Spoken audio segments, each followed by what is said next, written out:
Poor Serval. What must have been his feelings? A meeting which he anticipated with such joy, so strangely turned to bitterness. But I was not the witness of his grief, for I was lifeless, and did not recover my senses for a long, long time. This was the commencement of a nervous fever, which confined me for several months.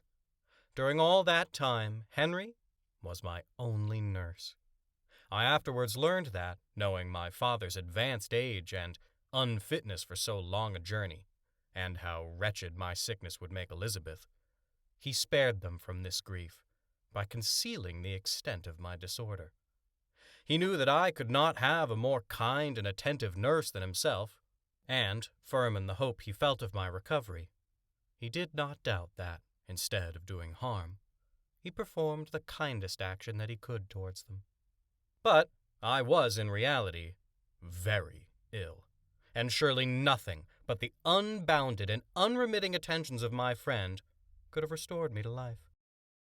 The form of the monster on whom I had bestowed existence was forever before my eyes, and I raved incessantly concerning him. Doubtless my words surprised Henry. He at first believed them to be the wanderings of my disturbed imagination, but the pertinacity of which I continually recurred to the same subject persuaded him that my disorder indeed owed its origin to some uncommon and terrible event. By very slow degrees, and with frequent relapses that alarmed and grieved my friend, I recovered. I remember the first time I became capable of observing outward objects with any kind of pleasure. I perceived that the fallen leaves had disappeared, and that young buds were shooting forth from the trees that shaded my window. It was a divine spring, and the seasons contributed greatly to my convalescence. I felt also sentiments of joy and affection revive in my bosom. My gloom disappeared, and, in a short time, I became as cheerful as before I was attacked by the fatal passion. "Dearest Serval," exclaimed I, "how kind, how very good you are to me.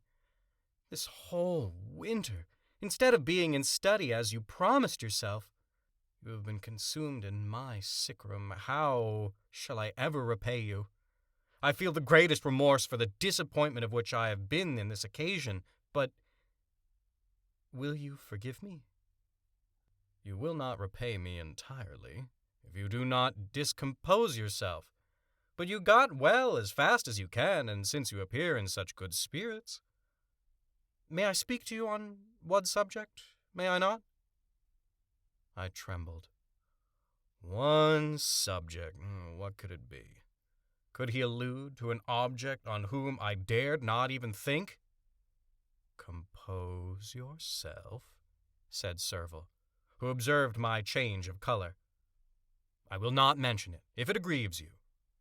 But your father and cousin would be very happy if they received a letter from you, in your own handwriting. They hardly know how ill you have been, and are uneasy at your long silence." "Is that not all, my dear Henry? How could you suppose that my first thoughts would not fly towards those dear, dear friends whom I love, and who are so deserving of my love?" "If this is your present temper, my friend, you will perhaps be glad to see a letter that has been lying here for some days now for you. It is from your cousin, I believe."